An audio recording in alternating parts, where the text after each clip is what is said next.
attention, débat de très haute volée qu'on a déjà abordé, mais qui revient de temps en temps à table. Le jambon beurre est-il de droite? Et ça mérite un podcast d'une 20aine de minutes, des articles longs comme le bras, en veux-tu, en voilà. Wouh! Quand il n'y a plus vraiment de polémique, où on ne sait plus quoi aborder, bah on creuse et on essaie de chercher à peu près tout ce que... Parce que c'est un truc que j'avais déjà abordé.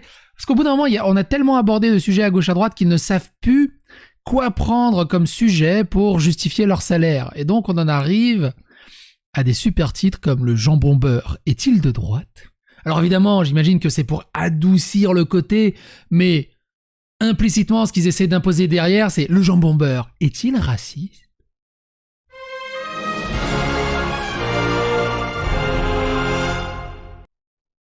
Le jambon beurre est-il de droite? Du repas de Noël aux discours électoraux, l'alimentation est devenue politique. Parce qu'il faut mettre de la politique partout. Dans ce podcast, Marie-Aline et Nicolas Santolaria, journalistes à Monsieur le magazine du Monde, décortiquent ce nouvel outil de communication. On communique par jambon beurre. Allez, je vous mets un mini extrait. Un mini extrait. Mais en fait, j'ai pas réussi à aller au bout. C'est rare que j'arrive pas à aller au bout. Mais j'ai pas réussi à aller au bout. En fait, à 13 minutes... En fait, alors, il faut recharger la page. Parce qu'en plus, les podcasts, c'est tellement mal branlé. Mais à 13 minutes, écoutez ce qu'il dit. C'est assez intéressant.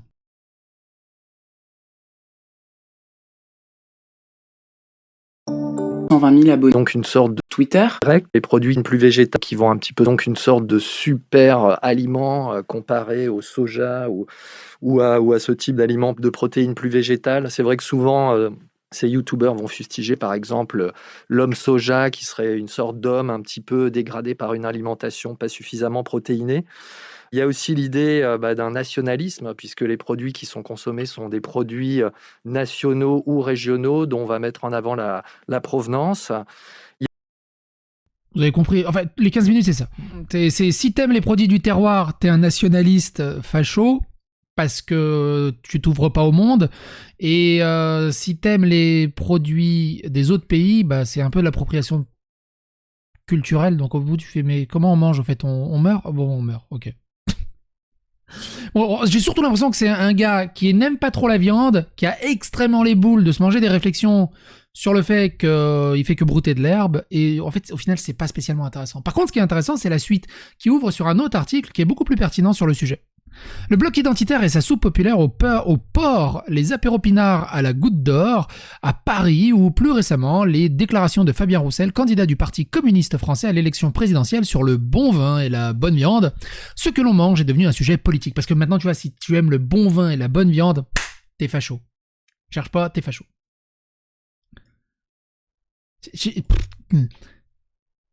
Et cette évolution n'a pas échappé à certains youtubeurs d'extrême droite qui mettent en scène des repas gargantuesques où ils débattent de la théorie du grand remplacement entre le foie gras et la côte de bœuf. De quelle manière l'alimentation a-t-elle fait irruption dans le débat public et comment s'en servent les partis politiques? Marie Lano et Nicolas Santolaria, journaliste, un épisode produit par Garance Minos, blablabla. Par contre, ce qui est assez intéressant, c'est pour en savoir plus sur la politisation de l'alimentation, et il y a une enquête et une analyse. Attention. L'enquête. Viande, digestif et extrême droite, bienvenue dans la mangeosphère. Youtubeurs, influenceurs et figures politiques, un certain nombre de personnalités proches ou se revendiquent de l'extrême droite ont fait du repas traditionnel à la française, incarné notamment par la viande et le vin rouge, un instrument de conquête culturelle et politique. Et pareil, hein, le jambon beurre, c'est le sandwich. J'aime pas le jambon beurre en plus, c'est classique, c'est trop classique. C'est le sandwich le plus vendu. Évidemment, notamment sur Paris, en termes de sandwich. Il y a plein d'autres sandwichs qui sont mieux pourtant, mais bon, le jambon beurre, ça reste un classique indétrônable. Mais maintenant, si tu le manges, bravo, tu es de droite. Et tu fais du militantisme, t'es un activiste. Peu. Oh putain. Quand deux youtubeurs d'extrême droite se retrouvent devant une pièce de bœuf, c'est moins pour parler cuisson que politique. C'est pas un steak qui vote écolo ou LFI, la France insoumise, c'est un steak qui vote France éternelle. Si on l'envoie en Indochine, il gagne, s'amuse Papacito. Grosse lunette noire, crâne rasé, tatouage apparent. Oui, ça s'appelle des punchlines, ça s'appelle de l'humour en douille de vegan. Alors j'ai une playlist qui est dédiée à plusieurs choses. On va faire le tour des liens, comme ça on va parler sans coupure des articles. On a abordé le sujet déjà de le vin et le saucisson, c'est raciste et c'est signe de suprématie blanche et l'utilisation de la société. Lors d'un Twitter Space, on entend que le vin et le saucisson sont un symbole du suprémacisme blanc et raciste. Ils en profitent pour expliquer que Usul a raison. Assiste-t-on à une usulisation de la société? Il y avait aussi Wissam dans ce colloque assez intéressant. On avait abordé le sujet par le problème de la blanchité alimentaire dans la culture française, où Sciences Po nous expliquait que la France a un problème de blanchité alimentaire qui renforce le suprémacisme blanc dans le patrimoine de l'humanité, qui est aussi évidemment est raciste. Et du coup, j'ai une playlist qui est dédiée au racisme, et dessus, au niveau nourriture, vous pourrez trouver aussi des choses intéressantes, comme mettre du lait dans son café, c'est une preuve de colonisateur raciste, ou encore la coupe au bol est un symbole de suprémacisme blanc. Et plein d'autres trucs très rigolos. Et donc j'ai une playlist qui est dédiée à Papacito, Bench and Cigar. Je vous invite à découvrir. Bref, revenons à nos moutons. Analysons ce qu'ils nous disent là-dedans. On est en novembre 2020 et cette figure de la fachosphère 2.0 qui s'est fait connaître par ses vidéos provocantes où il simulait notamment un tir sur un mannequin représentant un électeur de Jean-Luc Mélenchon et l'invité du repas des seigneurs. Pareil, l'histoire de Jean-Luc Mélenchon, on en a fait une vidéo. Si on jette un coup d'œil distrait, cette émission conçue et présentée par Baptiste Marchais pour sa chaîne YouTube Bench and Cigar, et comme il le dit, sa chaîne YouTube marchait pas mal à l'époque, mais récemment il fait des appels aux dons, parce que ça marche beaucoup moins bien. Ressemble un peu à un banquet à la fin d'un Astérix. Tout ça, là, ça vient d'un boucher aveyronnais. Là, t'as que du lourd. T'as de la rillette de canard avec des morceaux de magret, t'as du pâté de tête, t'as du pâté de campagne, t'as de la rosette, t'as du jambon fumé, t'as du pain frais. Là, on est bien. Évidemment qu'on est bien. Alors moi, je suis un viandard aussi. Je suis serbe. Là, tout ce que tu te dis, normalement, tu fais une crise de foie jusqu'à que... Enfin, tu te gaves, quoi. C'est... Dit-il en ouverture d'un de ces gargantuesques vidéos gastronomiques. Oh bordel, je kifferais faire un repas du Seigneur, Baptiste Marchais. Une version low cost serbe, mais oh putain, quand je vois les morceaux de viande et tout, oh là là là là là là. J'en ai les babines qui bavent. Bienvenue chez le Foodistas identitaire, le Foodistas, chez les Foodistas, les Foodistas. Qu'est-ce qu'il a à vous dire comme néologisme là? Ah, peut-être par rapport aux Fashionistas? Et du coup, les Foodistas. Identitaires, cette poignée de gars démonstrativement virils qui louent le gras, le lourd, le terroir, comme d'autres célèbrent l'avocado toast sur Instagram. Alors, l'avocado toast, effectivement... effectivement, ça a l'air un tout petit peu moins viril comme ça. La contre-culture bobo, résume Baptiste Marchais. Bonhomme ripailleur à moustache lustrée qui lui donne des airs de Gaulois sous stéroïdes, ce champion du développé couché est un hôte parfait. Dans Repas du Seigneur, il s'agit non seulement de faire exploser son taux de cholestérol en s'enfilant un menu qui frôle les 10 000 calories, mais aussi, entre deux coups de fourchette, de glorifier la France éternelle menacée par les racailles. Ce jour d'automne 2020, par exemple, Papacito et lui dégusteront sur fond de musique médiévale confit, magret de fumée et gésier de canard, un lobe de foie gras par personne, 2 baguettes de pain, 2 côtes de bœuf de blonde de Galice, une montagne de frites, une pavlova aux fruits rouges avec, pour finir, gnôle et cigare. Et le petit toast qui va avec.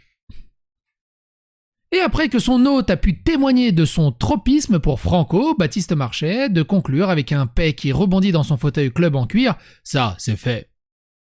Bref, tout ce qu'un Français moyen, normal, fait partout. Et le truc, ce qui est rigolo, quand tu vois le petit podcast tout mignon, là, tout pipou, là, de ces gens, et ceux qui analysent ça, et ceux qui analysent l'autre article derrière, 99% des cas, c'est des blancs un peu bobos.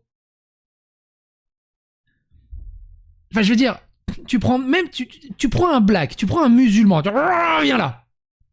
C'est quoi pourtant un repas de français? Il va dire du vin, du saucisson, même lui il va le dire. C'est tellement logique. C'est mondialement connu.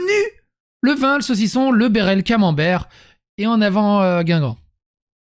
Et il n'y a pas de problème de racisme là-dedans, quoi. C'est pas parce que tu bouffes une entrecôte que t'es raciste ou tu t'enfiles un saucisson.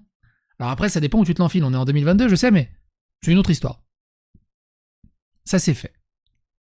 La vidéo en ligne depuis le 12 novembre 2001 a fait plus de 1 300 000 vues dans une foire aux questions filmée en l'automne 2020. En fait, je crois que c'est surtout, tu vois, une grosse jalousie que du coup son petit toast à l'avocat ne fait pas 1 300 000 vues. Dans une foire aux questions filmée à l'automne 2021, Baptiste Marchais raconte à sa communauté qu'il est beaucoup plus à l'aise financièrement depuis 1 an. Alors, il faut remettre dans le contexte, parce que cet article, il date de 29 janvier 2022. Ah bah merde alors. 29 janvier 2022. Ah oui, mais la vidéo date de automne 2021. Parce que, souvenez-vous, hein, si vous allez dans la playlist Papacito Benchen-Cigar, on en a parlé à la fin. Benchen-Cigar pleure comme un clodo pour qu'on lui fasse des dons, sinon la chaîne s'arrête. Alors, il y en a, beaucoup m'ont dit « Comment t'es insultant vers Benchen-Cigar, comme tu es pas bien, tu traites de clodo ?» Je n'ai fait que citer Baptiste Marchais, paraphraser Baptiste Marchais lui-même, qui avait insulté des influenceurs qui appelaient aux dons. Nous, on n'est pas des clodos à faire la manche. Donc je ne fais que paraphraser. Et c'était tellement savoureux. Mais bon, à l'époque, tout roulait pour lui. Il pouvait péter dans son cuir. C'est-à-dire depuis le lancement de sa chaîne YouTube consacrée au sport et à l'art de vivre à la française. Devant les caméras de Valeurs Actuelles, il déroule sa vie d'ancien videur de boîte de nuit. Il grandit dans le Val d'Oise entre une mère professeure de français et un père pâtissier. Admirateur de Napoléon, il soutient aujourd'hui Éric Zemmour dans sa course vers les plus hautes fonctions de l'État en homme décomplexé. Il affirme dans son émission ses idées patriotes et nationalistes sur un ton bon vivant. En revanche, lorsqu'on tente de l'interviewer, c'est tout de suite moins sympathique. « Je déteste votre journal, je n'ai pas envie de participer à son bon fonctionnement !» Pas très content. En gros, il fait à peu près comme Nota Bene. Quand Valeurs Actuelles a cité Nota Bene, vous me citez plus jamais. Donc, il a fait son Baptiste Marchais. Ils sont tous pareils au final. Hein. Ils sont tous pareils. Moi, je sais pas, quand on me cite, je suis content. Peu importe qui me cite. Même Patrick, hein. Patrick qui me cite, je suis content. C'est nul.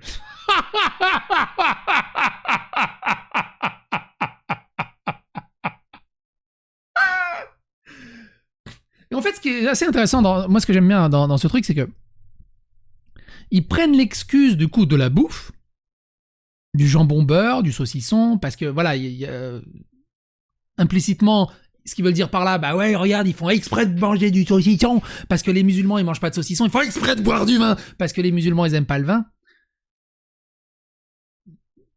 Ça veut dire quoi? Que la France elle arrête de bouffer au bout d'un moment? On vend tous nos vignobles, on mange plus de saucisson. Puis il y en a des musulmans qui bouffent du saucisson et des jambons beurre, hein, et qui s'empivent du vin. C'est pas tous pareil.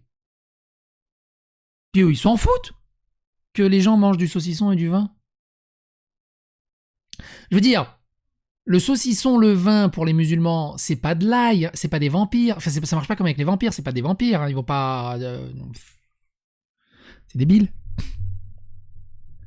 Et d'utiliser et de dégrader, de désacraliser la bouffe française, la qualité de la bouffe française du terroir, tout ça pour des petites guéguerres parce que ils aiment pas Papacito ou Baptiste Marchais ou ils aiment pas leur discours politique et tout, laissez la bouffe tranquille. C'est à peu près aussi con que d'attaquer un bourge qui est dans sa Ferrari, et t'aimes pas les bourges, et t'es super dégoûté qu'il ait une Ferrari, et tu vas rayer la Ferrari.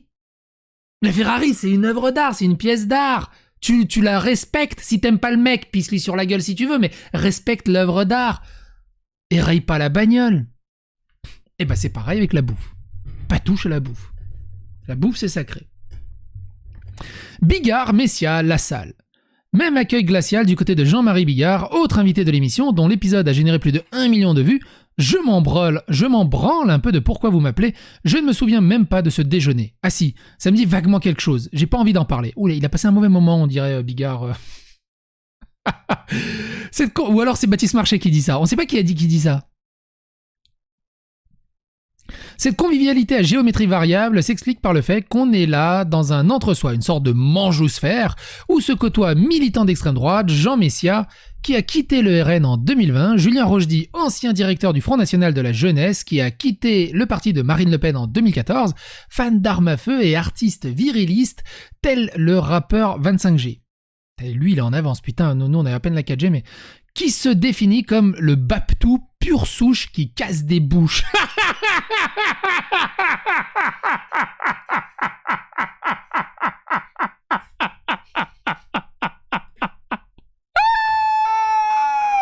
Il a vraiment dit ça, Rochdy? Alors, je connais très très peu Rochdy. J'ai fait juste... Je crois que j'ai fait 2 vidéos sur lui, si ça vous intéresse. Ah oui, Terre de France produit le film médiéval avec Papacito, Thaïs Descuffon et Julien Rochdy. Et il y a toute l'histoire autour du film de Terre de France qui a été annulé. Il y a 3-4 vidéos là-dessus. Mais c'est pas spécialement pertinent. Non, c'est ça. Julien Rochdy dit que je suis une merde parce que j'ai critiqué sa barbe. Et c'est lui qui dit qu'il casse des bouches. Il a eu sa petite barbe qui a frisoté juste parce que j'ai fait une petite critique toute pipou. Oh. Bref, repartons. C'est vrai qu'avec ses 120 kilos... Il fait pas 120 kilos, Julien Rochdy. Ou alors c'est Baptiste Marchais qui disait ça. Bon, bref. C'est vrai qu'avec ses 120 kilos, on n'a pas trop envie d'aller chatouiller celui qui chante. Tu te prends une gifle directe si tu touches à mes rillettes. On a trouvé aussi... Bon, ça va, je fais 115 kilos, 5 kilos près, ça va. On trouve aussi ripaillant à la table de Baptiste Marchais des politiques pas très regardants, voire prêts à tout pour quelques points de notoriété à l'approche de la présidentielle. Alors il y en a, ils vont me dire, mais Psycho, t'as pas l'air si gros que ça, je fais, t'as pas eu ma braguette. C'est le cas du député Jean Lassalle, invité de l'épisode numéro 7, ça ne m'étonne pas que tu aies eu du succès, car tu n'as rien changé comme il y a 10 000 ans, du point de vue de la convivialité. Complimente l'élu des Pyrénées-Atlantiques en se rafraîchissant avec une formidable bière, avant d'attaquer une bouche d'Iroulegui fournie par un de ses partenaires de l'émission Vinomancy. Tes collègues à l'Assemblée, il y en a pas un que tu peux mettre devant une assiette de charcuterie comme ça, lui susurre aimablement Baptiste Marchais avant de l'inviter à déguster une énorme T-bone de bœuf gascon, le T-bone. Ça porte bien son nom, T-bone. C'est... Oh, quand j'en bouffe, waouh. Mais tu fous n'importe qui, tu fous même Usul. Dans un repas du Seigneur, il devrait faire Baptiste Marchais. Imagine un repas du Seigneur avec Usul.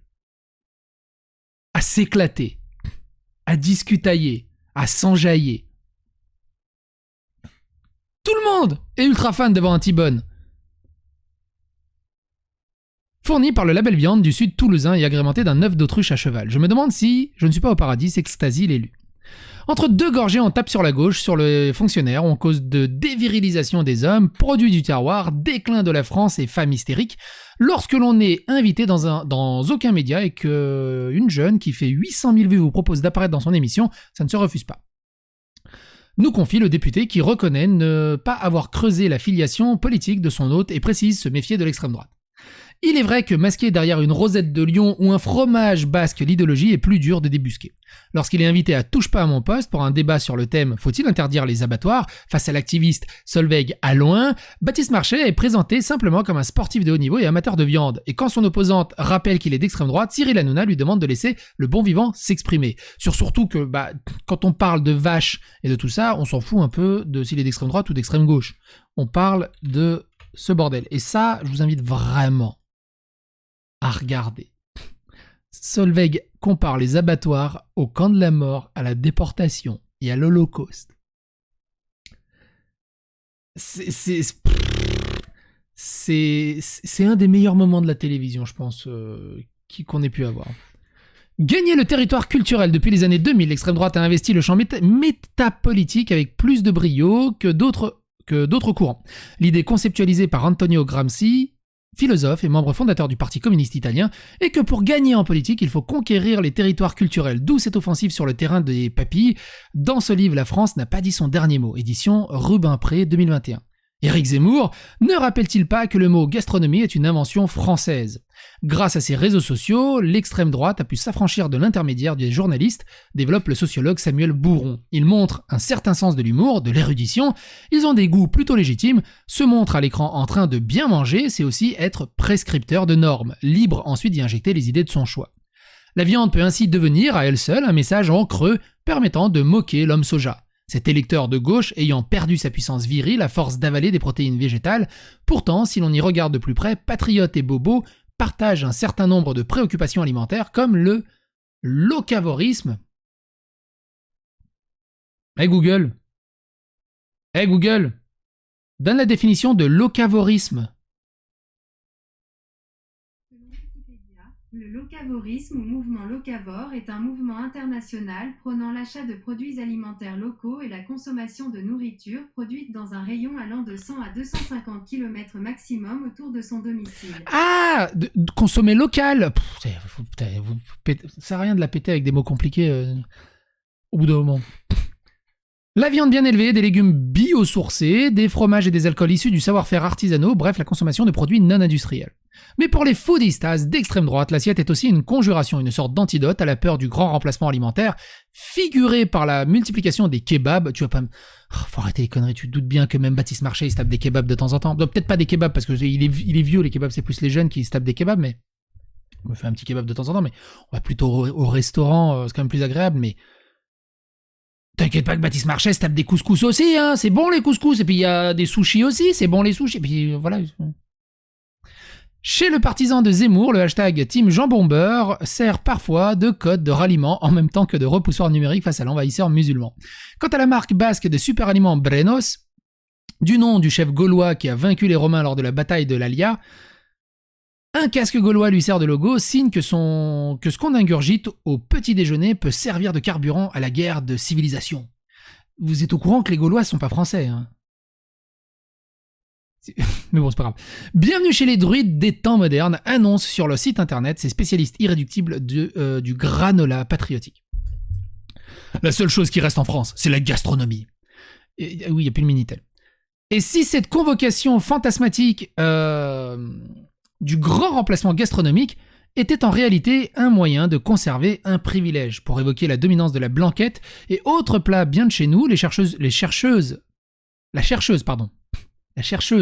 du CNRS, Mathilde Cohen, a avancé le concept de blanchité alimentaire. La vidéo est dans la description.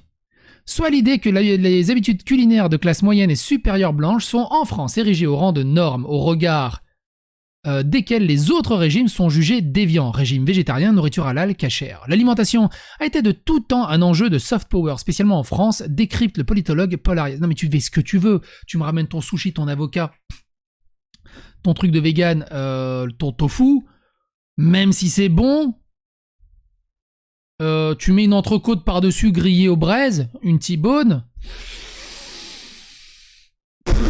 Voilà, tu vois, t'as des mangas et t'as des BZ au-dessus, au bout d'un moment, tu peux pas.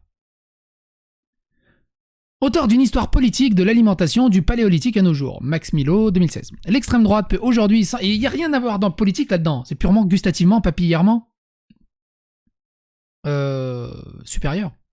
L'extrême droite peut aujourd'hui s'emparer à nouveau des questions alimentaires, car les... Et pour la vanne et pour l'anecdote... J'ai un pote musulman. Je l'ai pas vu depuis combien d'années. C'était il y a très longtemps. Mais il m'a foutu un fou rire. Et je sais plus où on était, parce que c'était il y a très longtemps. Et... mais musulman et tout, hein. Mais il fait sa prière et tout. Pas spécialement ultra pratiquant, mais voilà, il fait sa prière et tout. On va au resto et il commande un plateau de charcuterie pour partager avec moi. Et moi, je suis...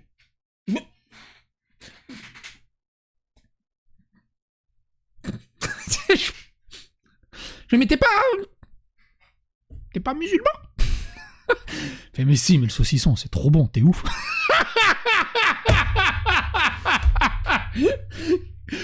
Qu'est-ce qui m'a fait rire? Qu'est-ce qui m'a fait rire, bordel de merde?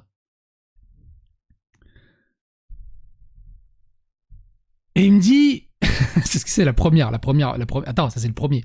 Et après il me dit, mais en fait tu te rends pas compte, mais la violence de certains musulmans, c'est juste qu'en fait ils sont frustrés de pas pouvoir manger de saucisson parce que c'est juste trop bon et du coup ils deviennent agressifs. Ça m'a fait rire, bordel de merde. Cette anecdote, elle a plus de 25 ans, je pense, et j'en rigole encore. 20 ans, je veux dire. Oh la vache. L'extrême droite peut aujourd'hui s'emparer à nouveau des questions alimentaires car les gauches françaises les ont très largement oubliées. Mais les identitaires voient ces enjeux avec une courte vue. Ils aiment se montrer dans la dévoration, dans l'excès, ils confondent systématiquement le trop et le bien manger, ils ne connaissent rien de la poésie du pain perdu. La poésie du pain perdu. C'est bon le pain perdu. Là on parlait d'une poésie. Après, si Baptiste Marchais veut stopper les... Franchement, Baptiste Marchais, tu veux les troller, mais genre... Al dente maxi class. chope un copain musulman et fait un repas du Seigneur avec lui. Et là, ils vont tous faire une erreur 404. Magikarp. Signe de cette idéologisation de l'alimentation, le candidat communiste à la présidentielle Fabien Roussel s'est trouvé soupçonné d'identitarisme en faisant simplement la promotion du steak et du vin rouge pour tous sur l'antenne de France 3. Lorsqu'on lui demande s'il vit mal le rapprochement entre ses propos et ceux de l'extrême droite, il répond « Ce que je vis mal, c'est le fait que dans le 6e puissance économique, des millions de familles, de jeunes, de retraités aimeraient pouvoir s'acheter un peu de viande de qualité et n'en ont pas ou plus les moyens. J'assume de faire de l'alimentation un sujet de cette présidentielle. J'assume de défendre la gastronomie française. J'assume de vouloir la rendre accessible au plus grand nombre afin que chacun puisse manger sain et à sa faim. Le reste, c'est l'écume des vagues. Mais revenons à nos foodistes identitaires. Rodriguez, de son vrai nom de famille, l'influenceuse Estelle Redpil, vulgarise sur les réseaux sociaux la pensée de Renaud Camus, théoricien du grand remplacement. La phrase, elle est drôle, mine de rien.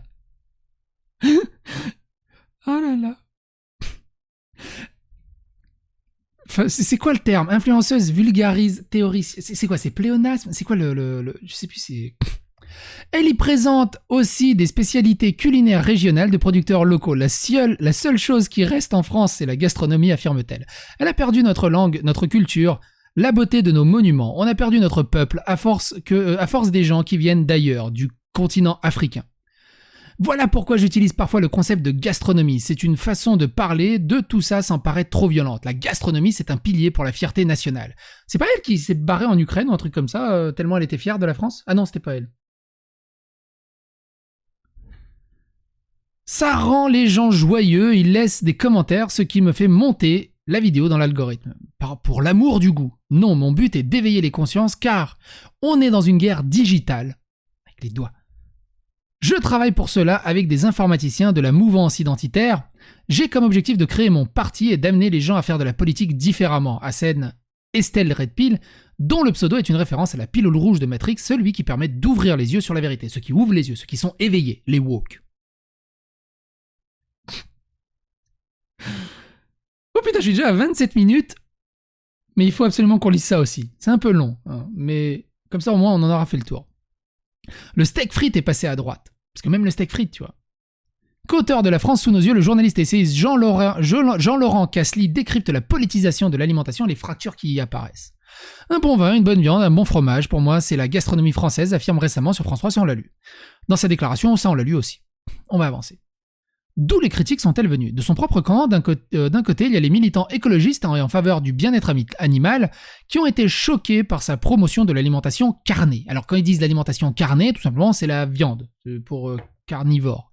Tu vois, l'être humain est un être carnivore, pas herbivore. Non, l'humain est un être omnivore parce qu'il peut manger les deux. Il peut manger de l'herbe et de la viande. C'est ça qu'on dit, je crois que c'est omnivore. Mais... globalement, si tu manges pas de viande, il y a beaucoup de vitamines en moins, très nécessaires. Qu'on le veuille ou non, c'est biologiquement nécessaire. Et d'ailleurs, tu le sens que tous les gens qui ont abandonné la viande, ils ont un vélo dans la tête. Il y a un truc qui tourne plus très bien. Et puis, il y a une autre critique, celle de la gauche morale, qui voit dans cette glorification du régime alimentaire franchouillard, très saucisson pinard, un appel du pied à une droite identitaire et nationaliste. Sandrine Rousseau, l'ancien candidat au... Là, j'ai tous les véganes. Non, c'est pas vrai ce que tu dis. Faites des commentaires. Ça fait de l'algorithme. Envoyez. Balancez des polémiques. On y va. Un appel du pied à une droite identitaire et nationaliste. Sandrine Rousseau, l'ancienne candidate aux primaires des écologistes, qui est le porte-drapeau d'une gauche qui défend une version plus métissée, inclusive de l'alimentation, a d'ailleurs réagi à la déclaration de Fabien Roussel pour un simple tweet. Le couscous, plat préféré des Français. Elle, c'est le genre de personne qui met du raisin sec dans les couscous. Il existe donc une véritable fracture alimentaire de gauche. Le débat politique s'est déporté vers des sujets culturels au détriment du sujet socio-économique. Tout cela m'évoque une traduction sur le terrain culinaire d'une controverse engendrée en 2011 par une célèbre note de Terra Nova. Ce document produit par un laboratoire d'idées proche du PS préconisait d'abandonner le vote des ouvriers parce que, sur le plan culturel, sur l'immigration, le mariage, pour tous, ils étaient conservateurs. Attends. Alors, je suis très nul en politique. Pour ceux qui me suivent, ils savent que je suis très nul pour le politique. Mais j'ai quelques petites notions. Le PS, si je dis pas de conneries, c'est le Parti Socialiste. Si je dis pas de conneries, c'est de gauche. Mais les idées conservateurs, c'est plus de droite. Mais comment du coup, des gens du PS peuvent être conservateurs? Et de les remplacer par les urbains diplômés, les minorités, les femmes. Une nouvelle coalition électorale démocrate un peu à l'américaine. Bon, bref, vous avez compris. Ils s'en battent les steaks de votre bien-être. Ils sont juste en train de regarder c'est quel cheptel qui est le plus gros. Ils se disent mais c'est par là. Ok, on y va. Mais on y va. C'est tout. C'est tout ce qui les intéresse. Conviction, idées, bien-être, rien à battre. Ils sont plus assez nombreux là. Tiens, là, ils sont plus nombreux. Ah, ok, voilà. On va les draguer par là. C'est des pick-up artistes en fait. On retrouve cette fracture dans l'opposition des régimes alimentaires. Le problème, c'est pour ça aussi que je déteste la politique, parce qu'en fait, il y a des politiciens honnêtes et pas dans un calcul. Des militants honnêtes, même dans les youtubeurs, hein, des influenceurs, activistes, militants honnêtes. C'est pour ça que j'aime pas la politique. C'est pour ça que ça me gonfle la politique. Parce qu'on retrouve quasiment les mêmes débats que dans les groupes pro Xbox, pro PlayStation, et avant c'était Nintendo, Sega. Et... on a déjà assez à faire avec cette guerre-là pour en plus faire des enfantillages avec la politique. On retrouve cette fracture dans l'opposition du régime alimentaire, les problèmes pour la gauche. Ce que si son électorat est réduit à la portion des gens qui sont strictement végétariens en France, ça ne va pas le faire pour le second tour. Vous avez entendu les véganes, vous n'êtes pas assez nombreux pour le second tour, mangez de la viande. Et la droite dans tout ça. Le média de droite de Figaro à la chaîne CNews se sont régalés de la polémique de Roussel en agitant le spectre woke qui nous empêcherait de manger, qui surveillerait notre assiette. Comme ils sont très intimes, ces sujets conduisent à une polarisation. Le jambon beurre est même devenu un marqueur d'extrême droite revendiqué par certains zémouristes. C'est assez basique. Il y a le jambon, donc il y a du porc. No shit Sherlock. C'est la même histoire que cette association caritative d'extrême droite qui distribuait une soupe populaire confectionnée avec du cochon. Ça excluait du fait les musulmans. D'une certaine manière, le steak et le frit décryptés par Roland Barthès dans ses mythologies sont eux aussi passés à droite. Mais ça veut pas dire que c'est le jambon qui est d'extrême droite. Ça veue dire que c'est des gens d'extrême droite qui s'en servent, mais ça veut pas dire que si tu manges... Parce que là, tu fais un putain d'amalgame. C'est-à-dire que moi, demain, je me tape un jambon beurre, tu vas me dire « Ouais, tu fais comme cette association, t'es d'extrême droite, t'es facho !» C'est une con. Complètement con.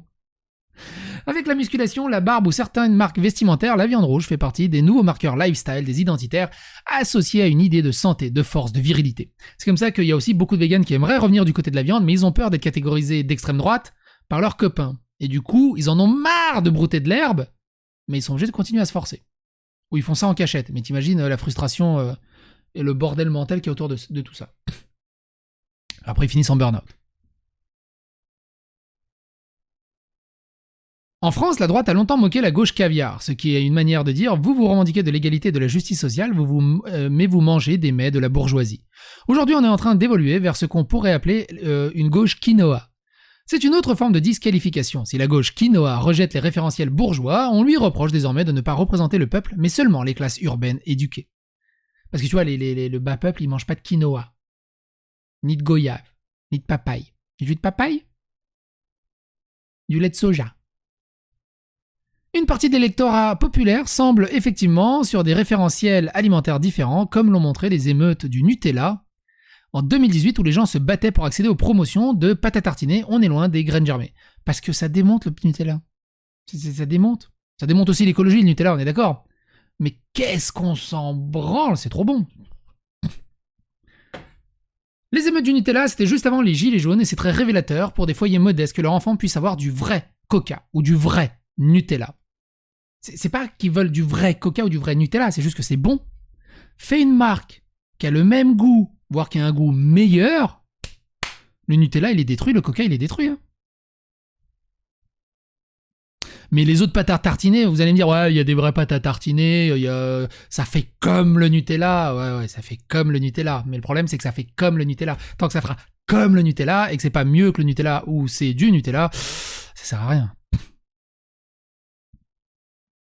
C'est comme baiser avec une capote. C'est comme baiser. C'est pas pareil. Ça rassure en revanche du point de vue du food activiste.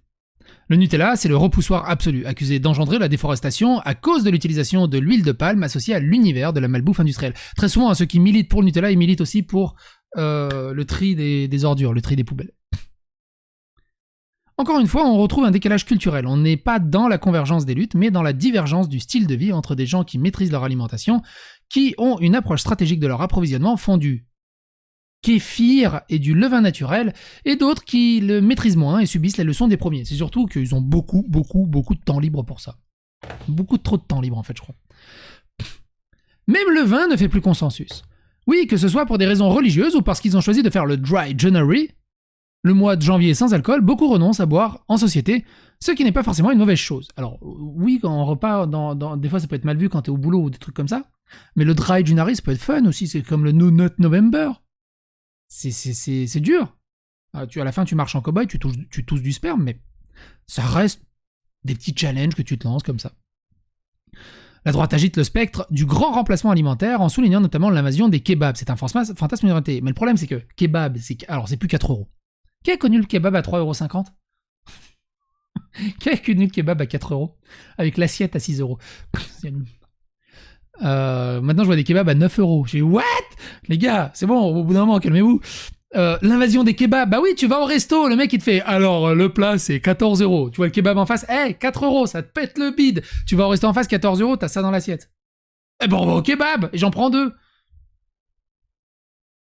Ou alors, ce qui m'est arrivé plein de fois, je vais au resto. Il est 14h30, 14h45. Je vois un resto, je rentre, français.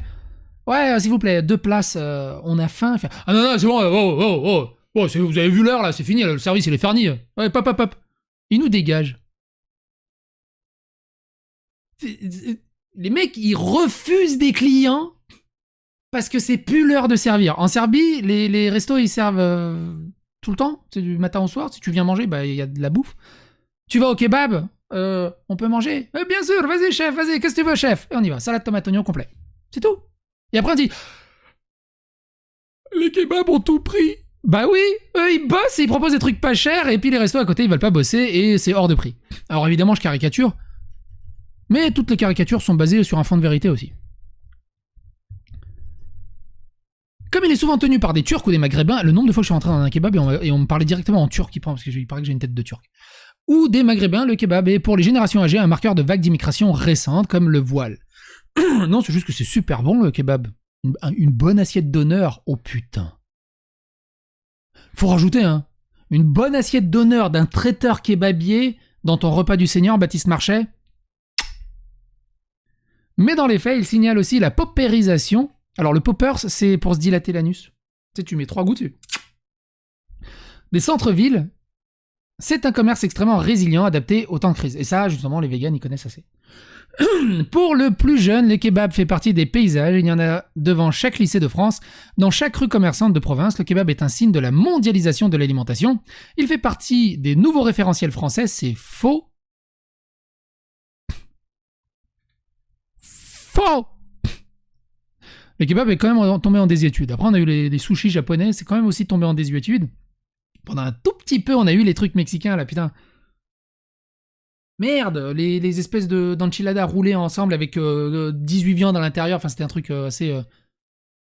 Putain, comment ça s'appelle déjà? Vous avez compris. Mais, ce qui est en train de devenir le nouveau référentiel français, et ce que je vois vraiment, et on en consomme de plus en plus, c'est les pokés. Le truc hawaïen, là, à base de riz, de saumon, c'est super frais. Tu vois, je suis bon être un viandard, mais 1 à 2 fois par semaine, je me fais un poké. Saumon, mangue, ananas, riz, gingembre, tomate concombre, feta, saumon, spicy, avec du oignon frit au-dessus. Oh, c'est trop bon. Mais bref, le poké. Le kebab, ça tombe en désuétude quand même. Comme le montre le chef, que les chefs proposent en déclinaison gourmet. Et j'ai mangé un kebab déstructuré dans un resto. Déstructurer le kebab, donc version 4 étoiles. Une tuerie. Le kebab, c'est le nouveau couscous. C'est un peu comme le burger. Tu vois, monsieur le journaliste? Je sais pas qui parle. Mais ça, c'est hyper raciste. Mais bon. Après avoir été un repoussoir pour la gauche altermondialiste tendance José Bové, comme pour la droite, il a fini par s'intégrer dans notre paysage culinaire.